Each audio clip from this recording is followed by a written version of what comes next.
Aquí en México siempre ha habido como un temor al pensar, ¿no? A que los chavos piensen y cuestionen y se avienten, ¿no? O sea, imagínate, pues la historia de este país nos dice eso, ¿no? Que es mal visto pensar.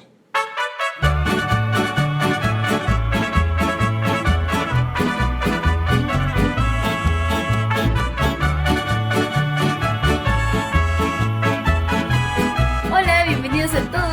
Esto es Detrás de la Pizarra, el podcast donde compartimos reflexiones, anécdotas y tips para todos aquellos que se embarcaron en la, no sé cómo llamarle hoy, valiente tarea de dedicarse a la docencia. El día de hoy nos acompaña nuestro regio de cabecera, Rodrigo Escamilla. Hola, regio. Hola raza, ¿cómo están? No estoy solo como el único regiomontano en esta transmisión. Nos acompaña mi gran amiga, la maestra Jocelyn. Ajá. Hola. Hola, Jus. Hola. Jocelyn estudió filosofía, tiene una maestría en estudios latinoamericanos por parte de la UNAM. Yay. Y además descubrimos, previo a esta grabación, que tiene un blog llamado La complicada bitácora de una simple profesora. Está súper interesante, les vamos a dejar ahí la liga en las notas del programa para que pasen a ver. Hay reflexiones personales, hay reflexiones de índole un poquito más social, político, pero de nuevo es este asunto de son reflexiones que nos han ocurrido a todos, ¿no? Y compartirlas siempre ayuda. Oye, sí, está súper padre. La verdad los invito a visitar el blog y bueno, pues a compartir experiencias, ¿no? Que es la idea del blog, es compartir experiencias, y me imagino que la idea de Detrás de la Pizarra también es compartir estas experiencias que vamos adquiriendo en esta tarea, no sé si valiente o aventada, pero bueno, aquí andamos. Cuéntanos, Giselle, ¿qué te animó a empezar con tu blog? Yo creo que eso, o sea, me preguntaba si estaba sola en el camino de esta reflexión docente, porque uno cuando está enfrente de los chavos, pues tiendes a ser la figura segurizante, ¿no? Tiendes a ser una persona que tiene cierto estado de ánimo, etcétera, pero a veces cuando se van los chavos o cuando te vas cuando se acaba tu jornada laboral, pues te queda así como un pesar o una alegría que no puedes compartir porque las prisas y la guardia y córrele, entonces no puedes compartirlas precisamente con tus compañeros, y de ahí surgió la idea de lanzar estas reflexiones al aire y ver si algún 2000ero que todavía lea blogs podía entrar ahí, ver y compartir también conmigo estas cosas, ¿no? Esa es la idea. La verdad es que se ha quedado un poquito corto. Ahí hay muchas personas que me leen, pero bueno, ojalá que con esto haya más personas que me platiquen sus propias experiencias. Eso estaría padre. Exacto, generar más comunidad, ¿no? Exacto. Sí. Y ahorita tú estás entonces en Regiolandia, en Monterrey. Sí, en San Nicolás. Ay, sí, estoy en la Universidad Autónoma de Nuevo León, en el barrio de San Nicolás. Ok, ¿y de qué estás dando clase ahorita? Ahorita doy, a nivel licenciatura, doy una clase que se llama Tradición Intelectual de Occidente, otra que se llama Debates Contemporáneos de las Ciencias Humanas y otra que se llama Crítica de la Modernidad. Puras. Vámonos. Ajá, están bien potentes todas, pero bueno, ahí andamos en esta labor ahora universitaria, pero te cuento, he atravesado todos los niveles, excepto preescolar. Nunca he dado clases en preescolar, pero he dado clases primaria, secundaria, prepa, y ahorita estoy en universidad. ¡Wow! Ajá. ¿Y cómo pasó? O sea, ¿en dónde empezaste? Empecé en una primaria, mi mamá es maestra, entonces tenía una amiga que tiene un colegio, me invitó a participar y daba sexto de primaria y ya. Y luego secundaria en otro colegio y luego me fui a la maestría a la UNAM y luego di clases en secundaria y 2 años y luego 2 años en prepa y ahorita pues universidad. O sea, he ido subiendo, digamos, hasta como... te fuiste en orden. Sí, exacto, he ido como pasando de año, ¿no? Próximamente no duden que la maestra Joy va a estar dando clases en posgrado. No sé, no lo duden. Extraterrestres, no sé qué pase. Lo que siga. No, entonces me fui en orden y ha sido como muy grato porque vas viendo el nivel de madurez que tienen los chicos, ¿no? O sea, no es lo mismo enseñar historia o civismo en primaria que enseñarla en prepa. Ahí dista mucho lo que uno puede hablar, lo que uno puede aportar a la vida de los chicos, ¿no? O sea, justo, fíjate, qué bueno que comentas esto, porque justamente estos días platicando con Escamilla he tenido esta pregunta constante sobre la historia, de por qué es diferente el personaje que se construye de la misma historia dependiendo del nivel educativo. O sea, ¿por qué Porfirio Díaz es el malo cuando estás en primaria? Y ya cuando llegas a la preparatoria dices, híjole, te fallamos, Porfi, perdónanos, ¿no? sí. O sea, ¿por qué tiene que ser este peladero de cebollas la historia?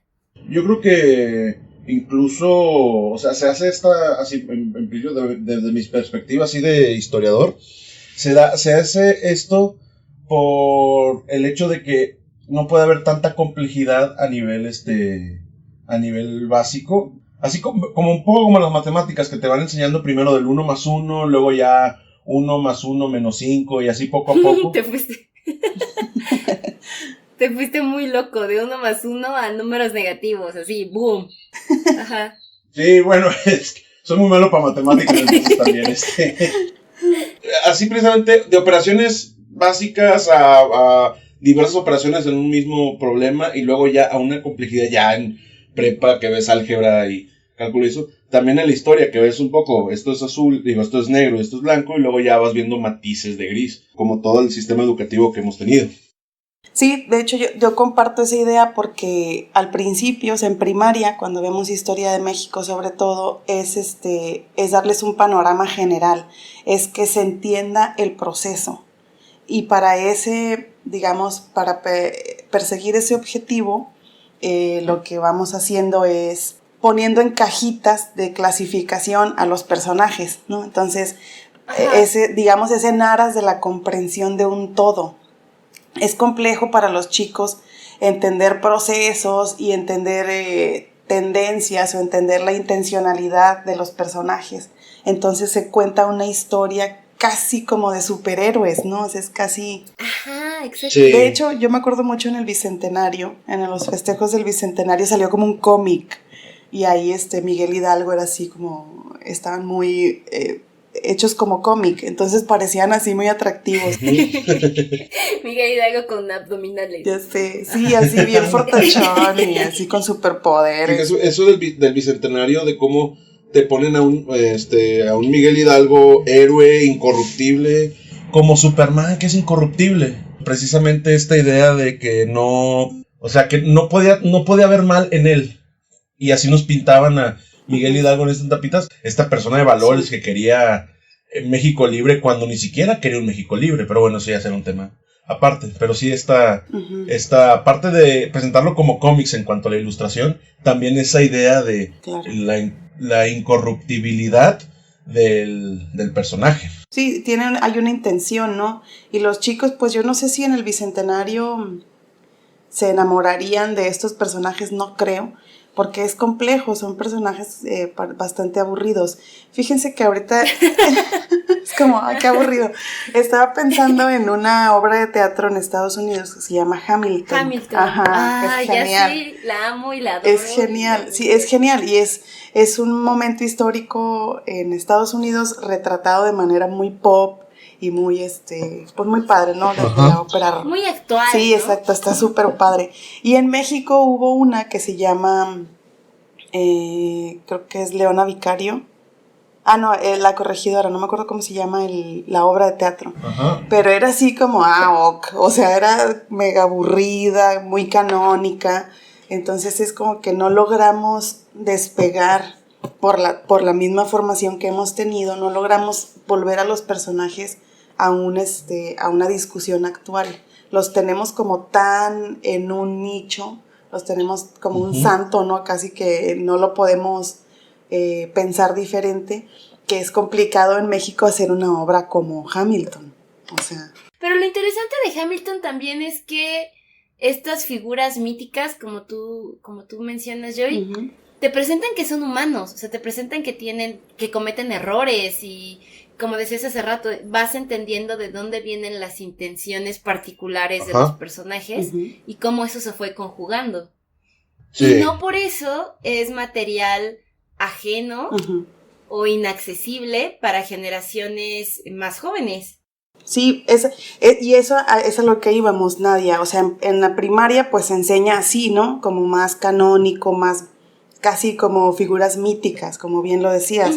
Luego en secundaria también la invitación o la intención es a complejizar un poquito, ¿no? Como ir a otra capa de la trama, en donde ya vemos a personajes con claroscuros, o sea que vemos a una corregidora que quizá no era como su intención, no sé, como que no siempre hay una predestinación, o sea, como que hay cosas que son accidentales, son circunstanciales. Sí. Exacto. Entonces ya les vamos enseñando a los chicos a complejizar una en la trama y otra en los personajes, no son como 2 niveles.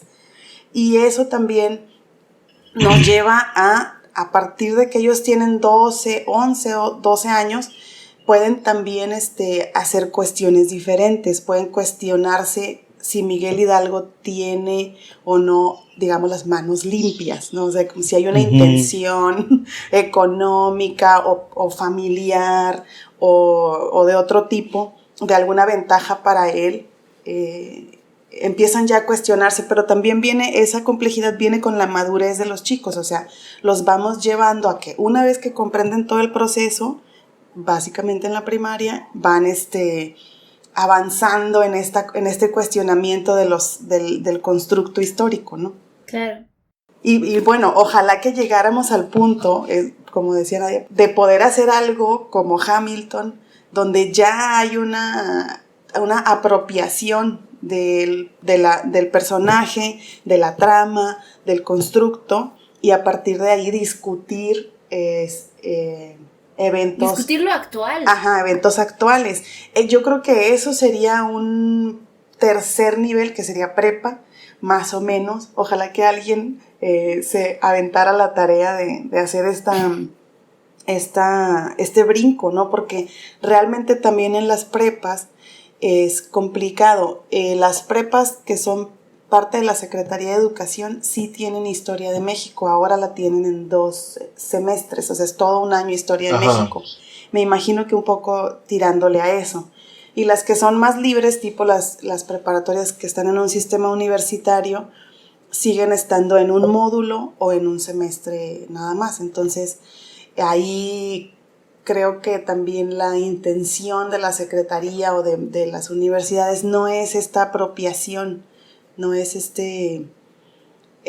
discutir lo actual, ¿no? O sea, siempre en términos, aquí en México siempre ha habido como un temor al pensar, ¿no? A que los chavos piensen y cuestionen y se avienten, ¿no? O sea, imagínate, pues la historia de este país nos dice eso, ¿no? Que es mal visto pensar. Exacto.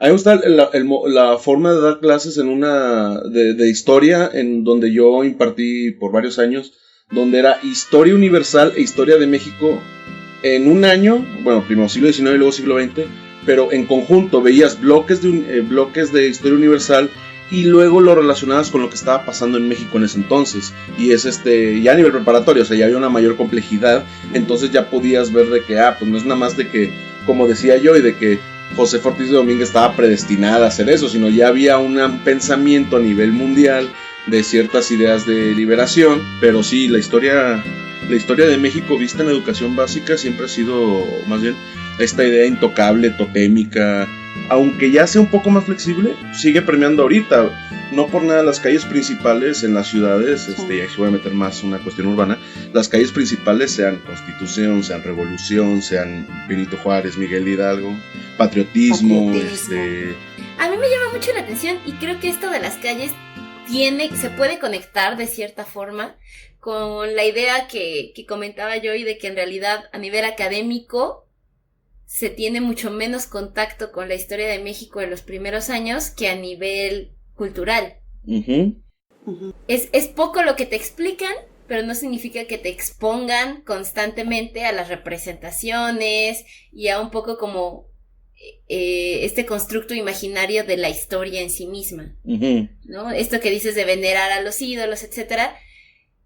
Y a mí todo eso, y hace rato yo dijiste algo súper interesante que es completamente cierto, que en México pensar está mal visto, y reflexionar y cuestionar está muy mal visto, en todos los niveles, desde chiquito te hacen bullying, de grandes que ñoño, ¿no? Etcétera.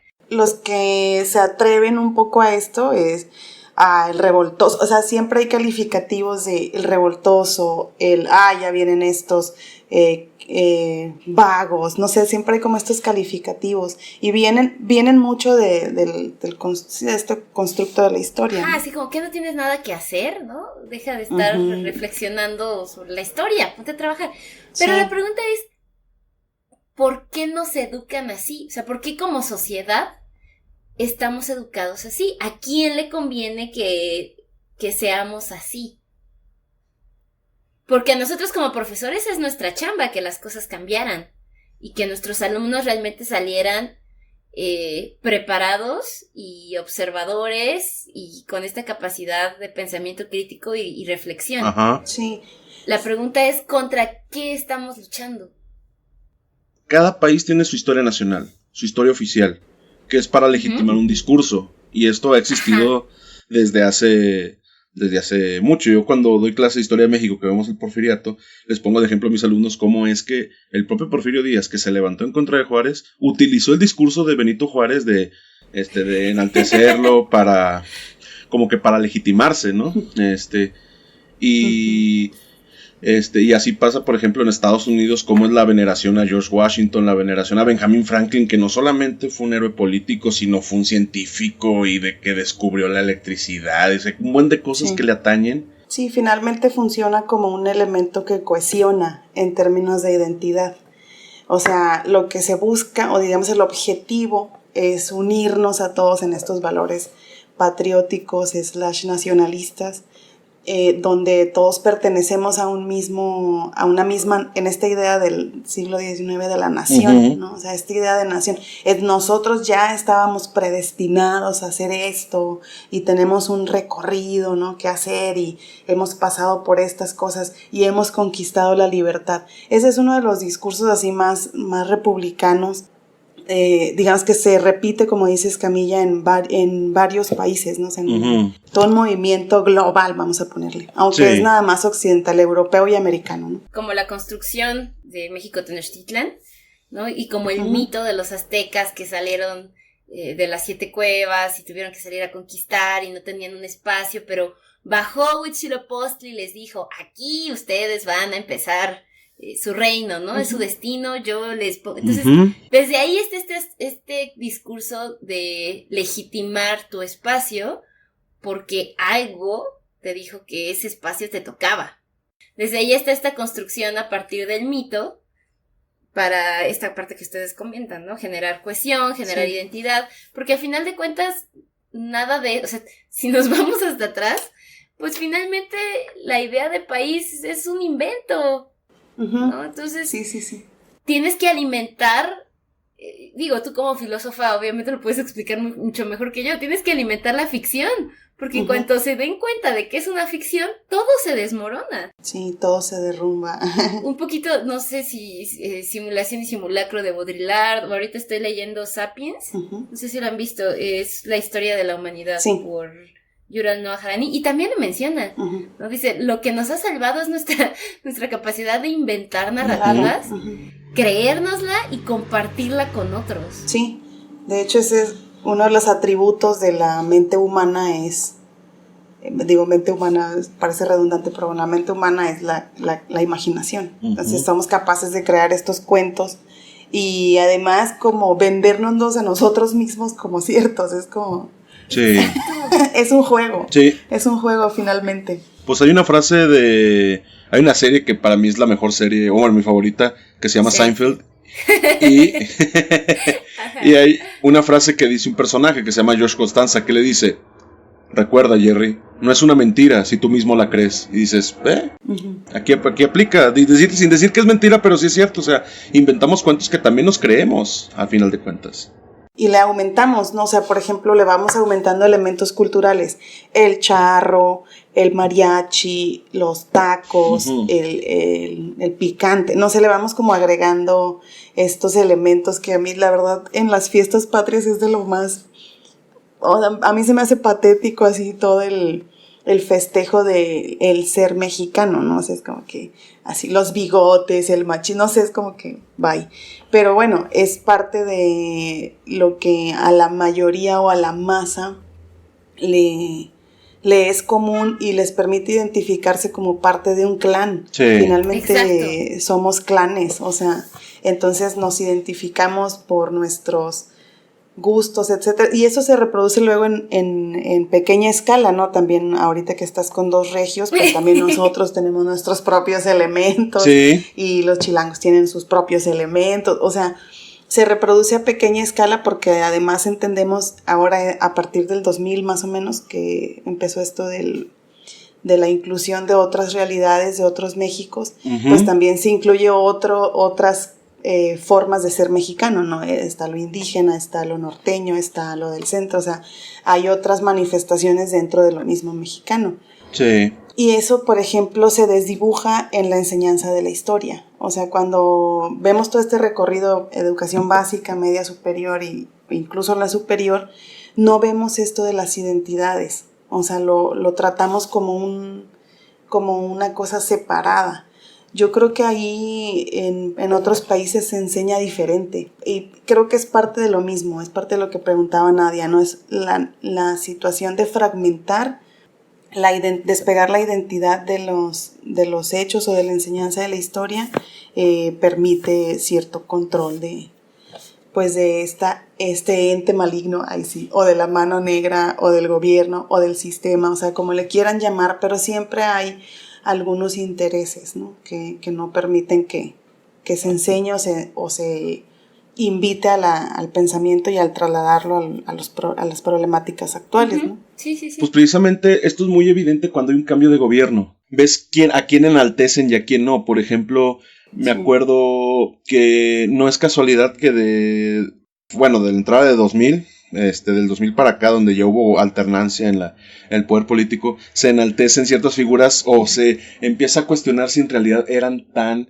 negativas para la historia mexicana o no. El caso de Porfirio Díaz o el caso incluso me tocó de Iturbide, en el que antes se los pintaban como estos villanos todos malos, y viene el 2000 con una alternancia política, sin decir que eran admiradores de ese régimen, no estoy diciendo eso, pero decían así como, ahí ya empezó a verse un poco más ese claroscuro de, bueno, pero también hizo esto, o sea, tampoco es de que devoraba perritos y mataba animales en peligro de extinción. Ahora ya es como tortolitas, ándale, tortuguitas acá, las aplastaba, ¿no? Ya cuidaba una que otra, sí tenía ahí un cachorrito, o sea, como que empezar a decir, humanizar al personaje. Entonces es también con los cambios de gobierno, y en el gobierno actual, por ejemplo, vemos que en todos los desplegados oficiales, incluso creo que es como parte del escudo que tienen como gobierno, que salen... Gobierno de México. Ándale, es precisamente ahí en esos comunicados del gobierno de México, arriba viene un banner con ciertos personajes históricos, en emulación a las transformaciones. Que son, emulación a las transformaciones, otra vez, porque como decía Joy, están mezclando el discurso histórico con el constructo imaginario, ¿no? De la historia, porque les conviene, porque a lo mejor esa narración la están utilizando ellos para otra cosa. Sí, totalmente. Y vemos, por ejemplo, en lo que decías, Camila, me quedé pensando en eso de Iturbide, ¿no? Ahora resulta que era, pues un personaje con ciertos matices, ¿no? Dejen eso, Maximiliano. Maximiliano. Max. Sí. Max. Es cierto, hemos ido rescatando otros personajes, pero yo quisiera creer que también es parte de estos profesores que nosotros a lo mejor tuvimos, que hacen bien su tarea, o sea, hacen bien la tarea de ayudarnos o guiarnos en la reflexión del, ¿cómo se dice?, desmitificar a estos personajes y bajarlos al terreno, a la calle, ¿no? Simplemente. Entonces, quiero creer que es parte también es parte de un discurso obviamente político, pero quiero entender que también es parte de un proceso educativo. Yo esperaría, sería como mi esperanza y mi apuesta. A lo mejor me veo muy optimista, pero bueno, quizás sea también eso, ¿no? Que nosotros mismos somos parte de esa generación que ahora ya no nada más estudia historia, estudia filosofía, sino que además somos profesores nosotros mismos, y es como que quiero creer que vamos haciendo eso, quiero creer que vamos aportando a esa tarea. Entonces, también a lo mejor viene con una cierta madurez de la población, vamos a ponerlo así, en términos generales, de poder deconstruir esta imagen tan mítica del mexicano, ¿no? Es bastante complejo. De hecho, en términos filosóficos hay toda una corriente, ¿no?, de la filosofía de lo mexicano, qué es lo que nos hace ser mexicanos, etcétera, etcétera. Esta corriente de los 60, 70 y que quiero creer que en el 2000 o a partir del 2000 y de ahí para acá hemos venido deconstruyendo, quisiera creer. Y es que es súper importante porque justamente el peligro de estos elementos que tú mencionabas hace un momento de qué nos hace mexicanos, ¿no?, donde está el machismo y el gritar y el aventar balazos, cuando lo llevas a situaciones específicas y reales, es que se vuelve peligroso. Entonces, también por eso es importante empezar a deconstruir todos esos constructos. Sí, y ya no tiene cabida, Nadia, ya no tiene cabida esa imagen del macho, ¿no? Creo que ya no tiene cabida en una sociedad plural y que tiene una mayor capacidad de pensarse a sí misma. Entonces creo que ahí ya no nos sirven estos personajes tan acartonados. Exactamente. No sirve verlos como alguien que en su momento tomó una decisión que creyó que era lo mejor para él y para el país, o para él y para su entorno inmediato, ¿no?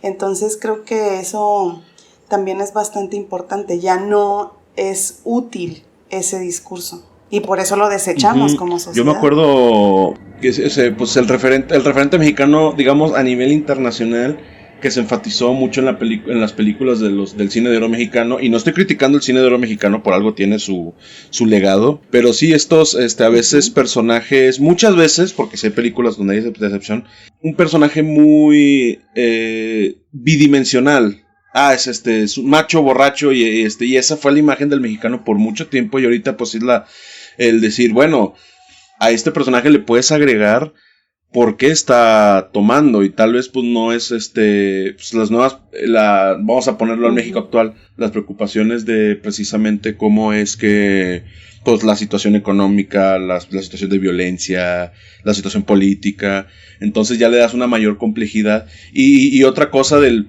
ser mexicano es un país tan grande que no puedes englobar en una sola característica lo que es ser mexicano o ser mexicana. Y ahora hay mucho ese discurso también no sé si desde el gobierno, pero sí desde esas esferas de la inclusión, ¿no? O sea, ahora está también ese discurso de la inclusión que te ves mal diciendo que, porque digamos categorizar y decir esto es lo mexicano necesariamente excluye.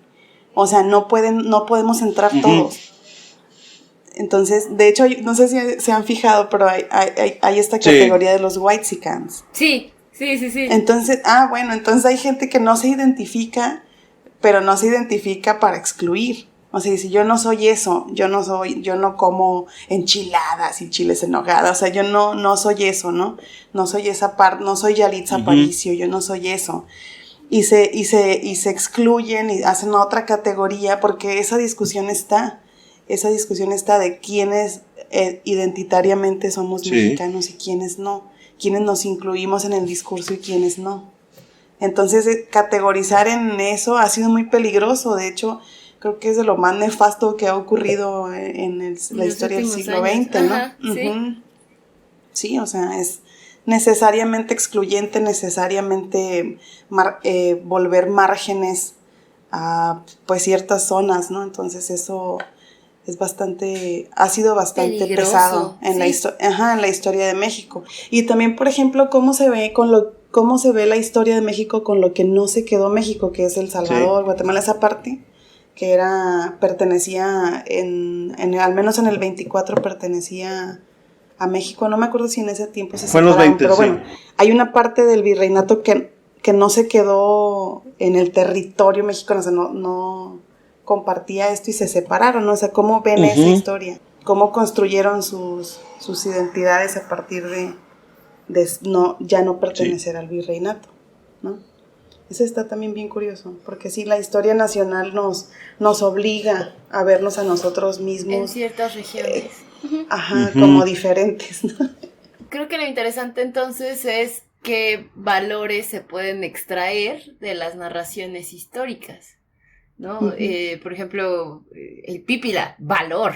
Sé valiente como el Pípila y regresa y resiste, ¿no? Entonces, creo que en su primer bloque, en su primer acercamiento, va un poco por ahí. Sí. Empezar a inculcar estos valores que después van a edificar en el ideal del ciudadano. Así es. Como estamos esperando que sean las personas que conforman nuestra nación. Ahí es bien curioso porque hay una insistencia en la conquista de la libertad, pero allá y entonces, no aquí y ahora.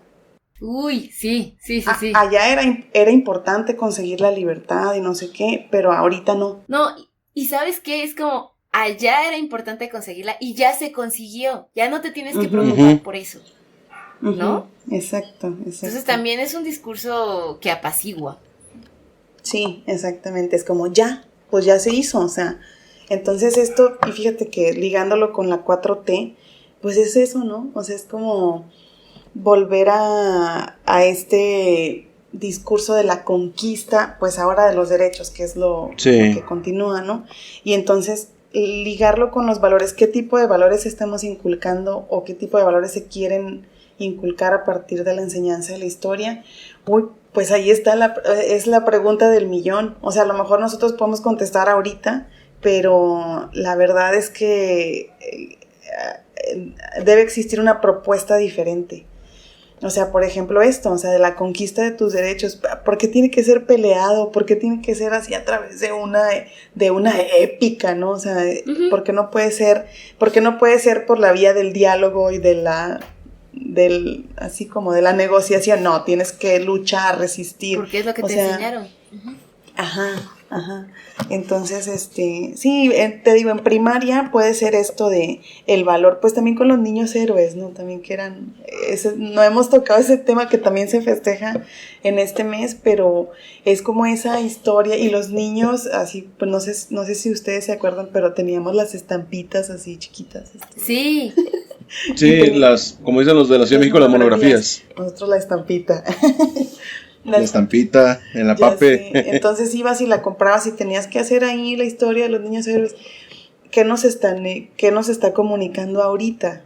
Pues es complicado de decir. Tú ves a los chavos y la verdad que si tú les haces esa pregunta a los chavos, no te podrían contestar. De hecho, en nivel prepa lo que preguntan, la cosa es que si era cierto o no, ¿no? Entonces ya está ese nivel de cuestionamiento de sí o no, sí existieron, pero si existieron no, mis, y yo pues no sé, o sea, vamos a ver, ¿no? Vamos a Chapultepec.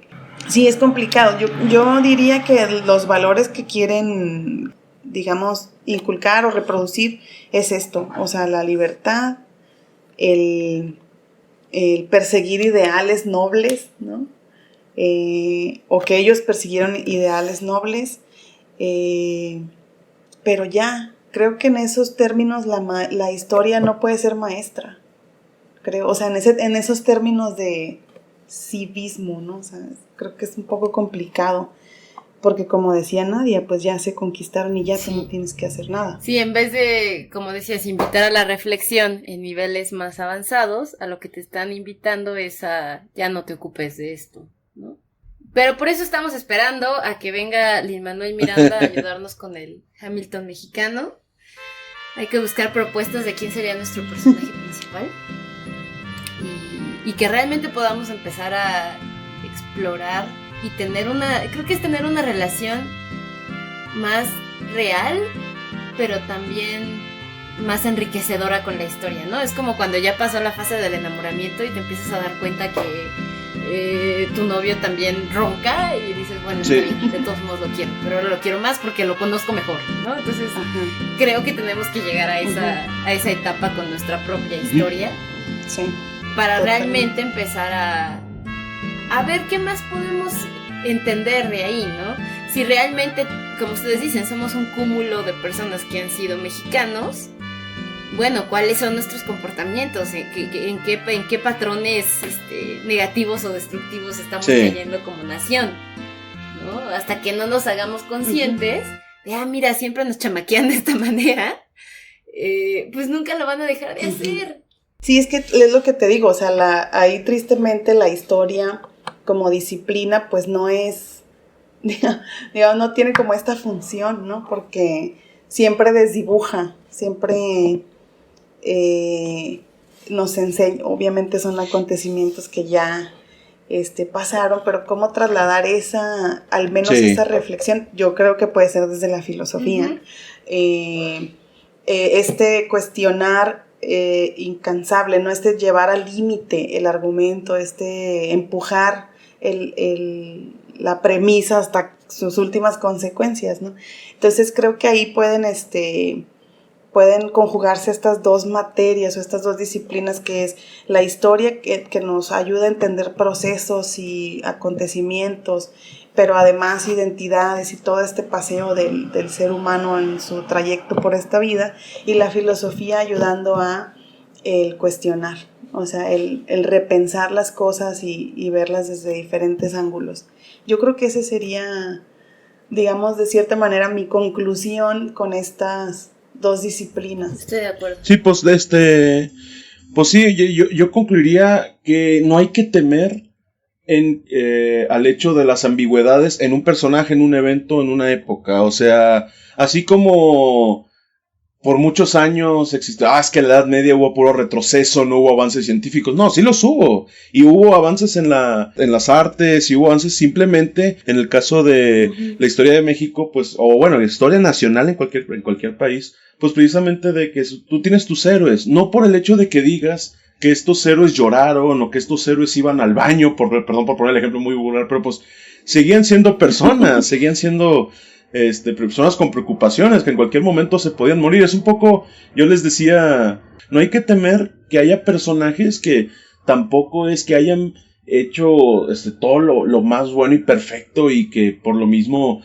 que hacían el mejor arroz del mundo. No, o sea, pues es esas fallas que incluso le dan pueden permitir una mayor identificación con el personaje. O sea, el decir, Miguel Hidalgo tenía dudas sobre si su oficio cuando estaba en el sacerdocio, bueno, siendo cura, pues mira, sabes que yo también tengo esos cuestionamientos, o sea, te ayuda a identificarte. Sí, exacto. Claro.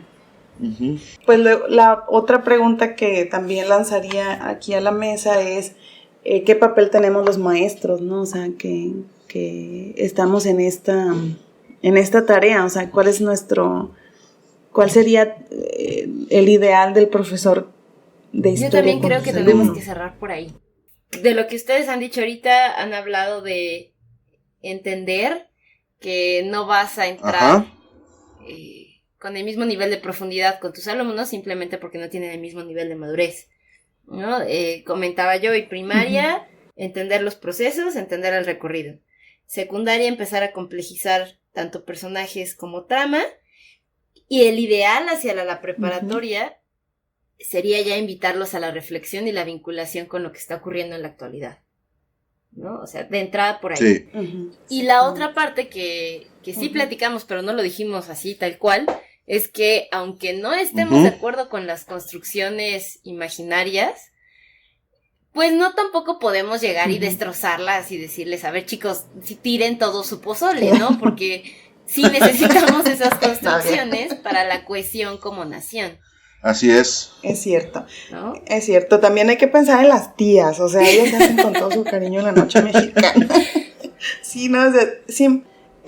También estas fiestas también sirven porque, de cierta manera, como las fiestas católicas, pues reúnen a la familia en torno a algo, ¿no? Entonces también creo que no despreciar así de, ay, fiestas patrias ridículas, sino que darles una dimensión distinta, o sea, de, ok, estamos festejando pues la libertad a lo mejor, pero también nos sirve para que el núcleo, y de hecho creo que es lo que se busca desde el Estado, desde el gobierno, es mantener los núcleos familiares unidos en torno a algo, sí, ¿no? Es como nuestro fuego, es lo que nos mantiene unidos. Sí. Entonces es eso.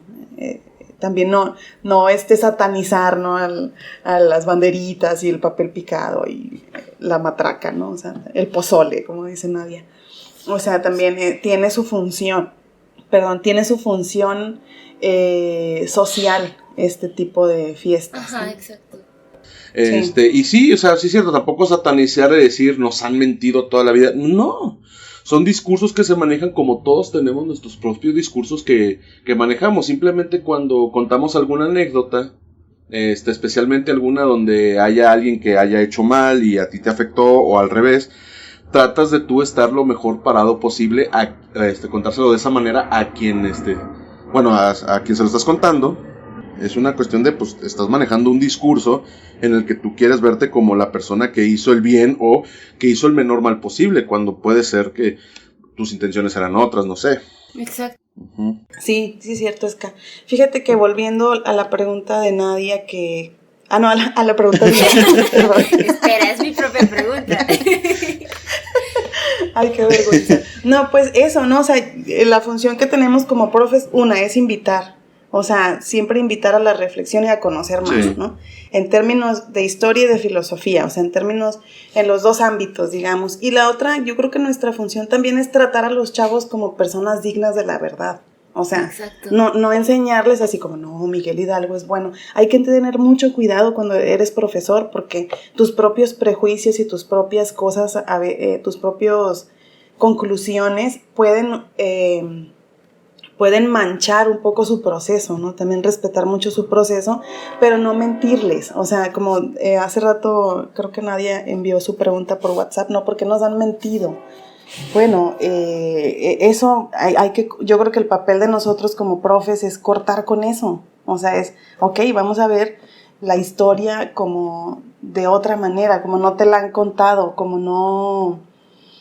con más sensibilidad, o sea, como con más humanidad, ¿no? Entonces, no como estos personajes acartonados. Ajá. Yo creo que yo me quedaría con eso, o sea, tratarlos como alguien digno de la verdad. Claro. Y algo que a mí me queda, que tal vez no había pensado antes, y ahorita que estoy con dos regiomontanos historiadores, como que está gritando en mi cabeza, es que al final de cuentas no se puede tener la certeza de qué pasó, por qué pasó, así etcétera, porque es historia, ¿no? Sí. Pero justamente esta parte de acompañar al alumno en el proceso de que él él llegue a sus propias conclusiones, eso es lo interesante, ¿no? Y eso es afín a cualquier materia.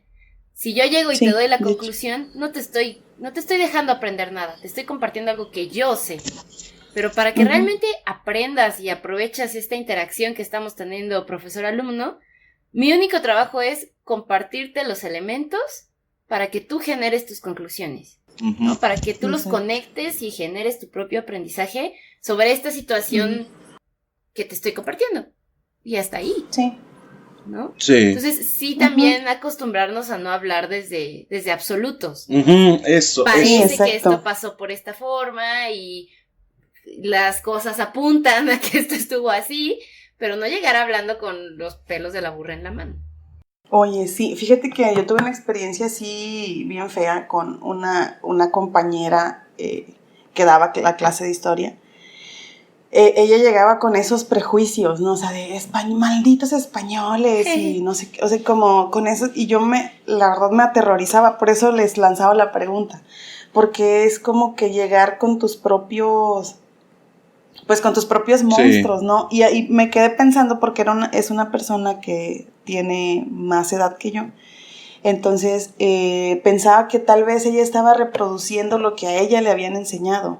Entonces, me preocupaba mucho el que arrastremos eso, ¿no? De hacer juicios del bueno, el malo, estos nos vinieron a saquear, esto, o sea, como digo que no deja de ser verdad, pero me refiero a que nuestro papel es otro, o sea, no es darles la verdad, sino que enseñarlos a que hay situaciones y si tienen alguna pregunta y todo, tratar de responder y tratarlos como personas que pueden saber esas cosas, a eso me refería, ¿no? Porque de repente es como que, no, pues están muy chiquitos, no les voy a decir, oye, pero si en el aula, y todos lo hemos vivido, si en el aula surge la reflexión y eso te permite, si puedes aprovechar ese momento, o sea, todo conflicto es una oportunidad de aprendizaje, o sea, si surge eso, pues, ¿sabes qué? Tocarlo, ¿no? Aunque no esté en el plan o no esté en tu plan de clase, tocarlo, pero también teniendo cuidado de esto, de no educar en el prejuicio, no educar en las categorías, en el desprecio de unos contra otros, ¿no? Eso me parece importante. Y les quería compartir esa experiencia porque seguramente ha pasado, o bueno, en mi caso yo tuve muy buenos profesores de historia, entonces no me pasó eso, pero cuando lo vi, y además que eran mis propios alumnos a los que yo les daba otra clase, me dolió. Tú con el borrador atrás, así, ¿qué está diciendo? Sí, era como, ¿por qué les hacemos eso? Sí. Precisamente como dice Nadia, ¿por qué no los dejamos llegar a sus propias conclusiones? ¿Por qué les damos esto como si fuera una verdad, además? Es muy, muy importante lo que nos dijo Joy mediante su experiencia de, pues, básicamente quitando preescolar, ha estado en todos los niveles educativos, bueno, quitando preescolar y posgrado. Joy, pues me encantó platicar contigo, no tenía el gusto de conocerte y se me hizo súper interesante todo lo que nos comentaste. Espero que te podamos tener más adelante, ya vi que tienes por ahí también reflexiones sobre reforma educativa y algunos otros temas a los que también tenemos que llegarles con cuidado, sí, pero tenemos que llegar en algún momento, ¿no? Ay, sí, me encantó, muchas gracias por invitarme y pues aquí estamos para compartir, entonces cuando gusten nos ponemos de acuerdo. Excelente, y si quieren escuchar más, leer más sobre Joy y sobre sus reflexiones, recuerden que la pueden encontrar en la complicada bitácora de una simple profesora.blogspot.com. A nosotros nos pueden encontrar en absolutamente cualquier plataforma de audio que ustedes prefieran. Esta semana ya estamos oficialmente aprobados también en Apple Podcast.